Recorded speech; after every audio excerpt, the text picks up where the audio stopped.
Hello everyone, AmyR here with Prairie Paper and Ink. Finally getting around to sharing the cards I've made so far with the Simon Says Stamp July card kit. So I'm starting off with some dull pink cardstock. So I cut the sheet in half so it's 4 1/4 by 11 inches and I scored it at 5 1/2 with my Teflon bone folder. So I've got my top folding A2 sized card. And then I have some pattern paper from the kit. This is the Echo Park Summer Dreams paper that I just love. So I pulled out my Simon Says basic, like the stitched rectangle die set, and I used the largest one on the pattern paper. And then I die cut the little teeny bikini that comes in the kit with some black cardstock.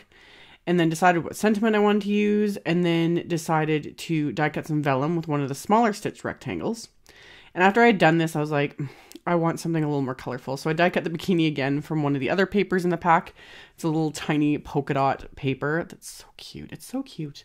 So die cut that. And then I used my anti-static powder tool on the bottom portion of this vellum so that I can stamp my sentiment with Simon Says clear embossing ink.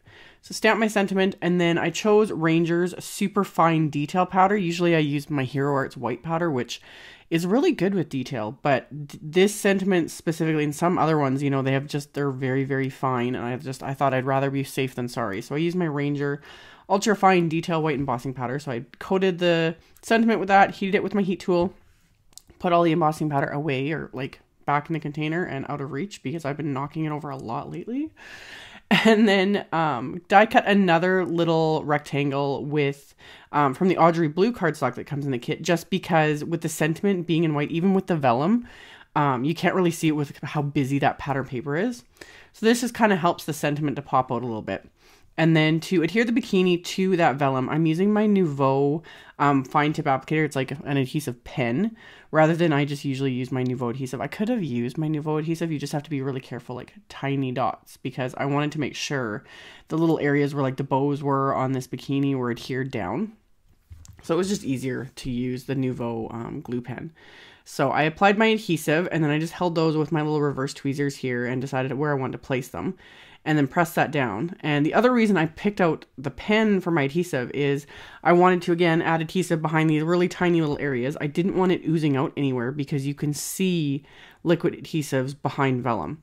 So this way I was able to kind of draw on the adhesive where I wanted behind the bikini, as well as I drew on adhesive on behind the sentiment, just behind all the thicker areas of the words there, so that I can hide all that adhesive and you're not going to be able to see any of it. So applied all that to the back areas of the sentiment behind the embossing, behind the little smaller areas of the bikini, and then this way this will hold this entire little vellum panel in place without showing any glue.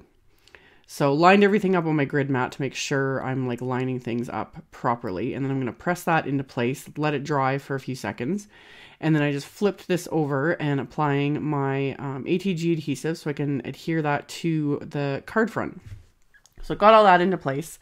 And then I have a strip left over of this pattern paper, and I kind of dithered between like putting it across the bottom or putting it down the side. I didn't like how it looked across the bottom, just the way the little like bikinis on this pattern paper oriented it. It just looks weird across the bottom. So I decided to just adhere it on the side of the inside of the card. So trim that down, and then I'm going to adhere it. And then this way I can also use that black cardstock bikini that I die cut originally for the front. I just decided to put that on the inside of the card instead, so that I'm not wasting it, even though in the end I end up using another one for the third card I made. But again, I was just flying by the seat of my pants, just creating, like, just having fun with this kit. So I applied more ATG adhesive to these little pieces and then adhered that to the inside of the card, and that finished off card number 1, or almost finished it off. Then I remembered that this kit came with these moonshine sequins, or confetti. Confetti are flat or slightly cupped without holes. Sequins have holes in the center. So anywho, arranged a few of those on my card front, and then this time I used my Nuvo adhesive and just picked everything up with my crystal katana, put down a tiny little dab of adhesive, and then press that into place, and that finished off card number 1. So really quick and simple, just a fun little summer card. And then for my second card, same thing, very simple. I love this piece of pattern paper. So I die cut it with, again, the largest stitch rectangle die. And then I grabbed this other sentiment from the set, and I originally thought about just stamping it directly onto the background. But because I already had some vellum out from the first card, I decided to use vellum instead. So I cut it down into a strip and then did the exact same thing. I just used my anti-static powder tool, used that first. I had it lined up on the pattern paper so I could stamp the sentiment where I want it to go when everything's said and done. Then inked up my stamp with the clear embossing ink, stamped that into place, and then I'm going to coat it with the same Ranger white embossing powder and heat that with my heat tool. And always with vellum, embossing powder melts 10 times faster on vellum than it does on cardstock because it heats up faster, so you always want to make sure you don't overheat it because vellum will burn faster than cardstock as well. So just melted that with my heat tool, trimmed off the end, and then I'm just going to fold these over the pattern paper on the top and the bottom. And then once I have everything folded over, so I've got the sentiment where I want it, I'm going to flip this over and then just use 2 pieces of tape to tape the vellum into place on the back of this pattern paper here. So just typical Scotch tape, tape that into place. And then once I had that done, I wanted to stamp the little like birds from this set. So pulled those out, and then I pulled out Simon Says Intense black ink. So I can ink up the little birds, and I'm just kind of stamp them on basically the background of this card front. So stamp those, and then I pulled out, I have this Lawn Fawn, I think this is Lemonade, hemp that I'd got not too long ago, and the colors were perfect with this background, you know, the yellows and the pinks and the orange. So I wrapped that around my pattern paper here, and then start tying my bow. And I just use my reverse tweezers to hold the little knot in place so that I can tie the bow nice and tight and not have to fight with it and fiddle with it. All the years that I would fight, I'm quite dexterous with my fingers, but so much time wasted. I wish I'd had these reverse tweezers years and years and years ago. But anyway, tied it in a bow, and then my card base is more of that Audrey blue cardstock. So same thing, cut it in half so that it is 4 1/4 by 11. Score that at 5 1/2 inches with my Teflon bone folder. I just line it up on my paper trimmer and then run my bone folder down or Teflon folder down the center, technically what's the cut line. So scored that. And then because of that hemp, because it pops it up so hard, I decided to adhere all this with foam tape. You can adhere it with other adhesives, but you're either going to have a really large bump or it's just going to kind of like pull and fight and not stay adhered nicely. So usually when I adhere things like this, when there's, you know, cord or anything in the way, I just prefer using some foam tape. So I adhered my card front, and then on the inside of the card, I got the coordinating Audrey blue ink out, and I'm stamping this wave image from the set. And I just decided to stamp it over and over again and kind of overlap it.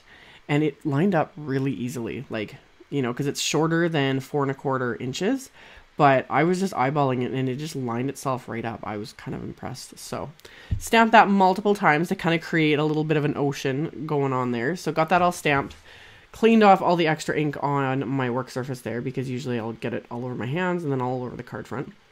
And then I used my anti-static powder tool again for treating the inside of the card. And then I stamped the sentiment I wanted to use with that clear embossing ink again. I was originally going to stamp this just in black just to save myself the time.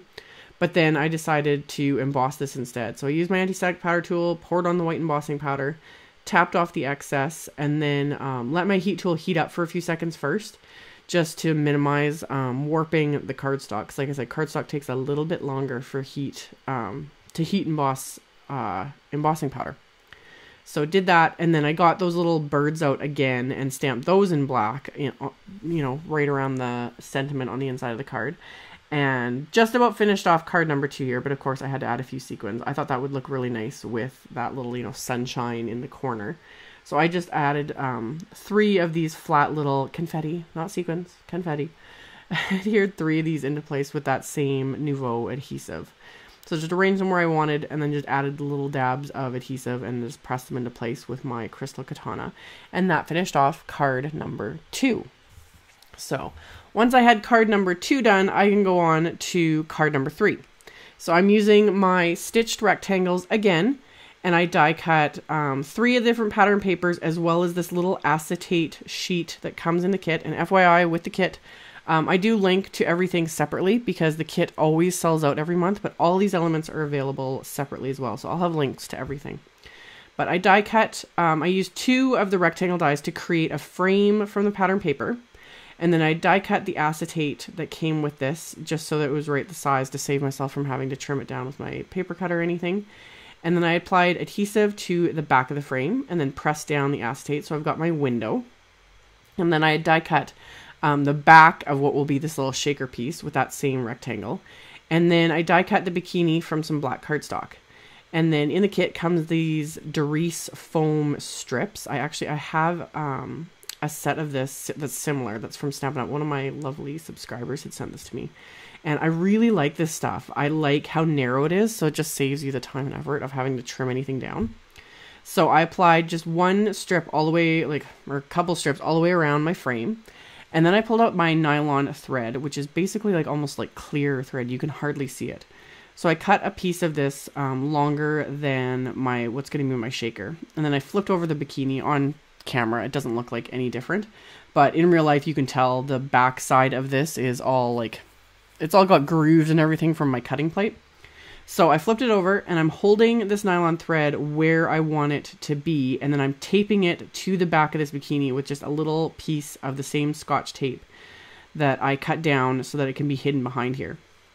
So I've got everything kind of lined up so I know where this is going to go on the inside of my shaker. Got the top and the bottom adhered to the thread. And then I'm going to peel off all the backing tape on this little shaker here.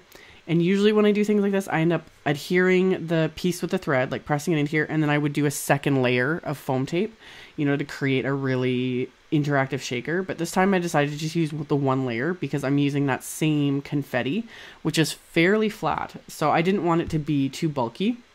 So I pressed down the thread on the top and the bottom, and then poured in my little confetti pieces here. And then I can line up that other piece of pattern paper that I had die cut. And since it was all die cut at the same size, it was really easy to just line everything up and press it into place. And then just made sure to press it really well because those little nylon thread, there's a piece sticking out the top and the bottom. So I'm just going to trim those off with scissors. And then I've got this fun shaker, so the bikini parts kind of shake, but they don't fall to the bottom. That's the greatest thing about this nylon thread. I love it. So yeah, all hail Jennifer McGuire for showing that video. I had talked about it when I did mine. That's what gave me the idea. I never would have thought of something like this. I love it. So have my fun little shaker, and I'm going to adhere that onto this other pattern paper that I die cut with the largest rectangle die. And I did think about adding, I really like that beach please sentiment in the set. I was going to add it to this, but I decided I really liked how it looked with just the pattern paper and the shaker, so I left off putting a sentiment on the front at all. And for this one, I used Simon's 120-pound white cardstock as my card base. Again, 4 1/4 by 11, scored at 5 1/2. You guys know the drill. So got that all done, and then I'm going to adhere my card front to my card base. And then on the inside of the card, I have that leftover strip of the pattern paper. So I trimmed that down a little bit, and then I just adhered. This time I adhered this one to the bottom of my card because I just liked how that looked better. And then I grabbed a different sentiment from the set and inked that up with the Simon Says Intense Black ink and stamped that onto the inside of my card. And that finished off card number 3. So there's 3 cards with elements from Simon Says Hello Summer card kit. So like I mentioned in the video, I will have links below the video to my blog post with all the pictures, etc., etc. And then I'll have links to the kit, to the subscription info if you're interested, and to all the supplies available separately. So check that out below if you're interested. Thank you all so much for watching and subscribing and thumbs upping and commenting on my videos. I really appreciate it. And I will see you all very soon in the next one. Bye!